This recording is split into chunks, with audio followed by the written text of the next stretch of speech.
পৃথিবীতে কখনো কাউকে কারো দেহ নিয়ে, চেহারা নিয়ে, গঠন নিয়ে, রং নিয়ে হাসি ঠাট্টা করবেন না।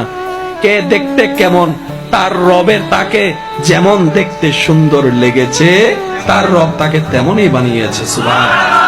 যার চোখে, আপনার চোখে, আমাদের চোখে যাকে অসুন্দর লাগে, রব যদি বলে আমার বান্দার আমি যেমন মন চাই তেমন বানাইছি, তুই বলার কে?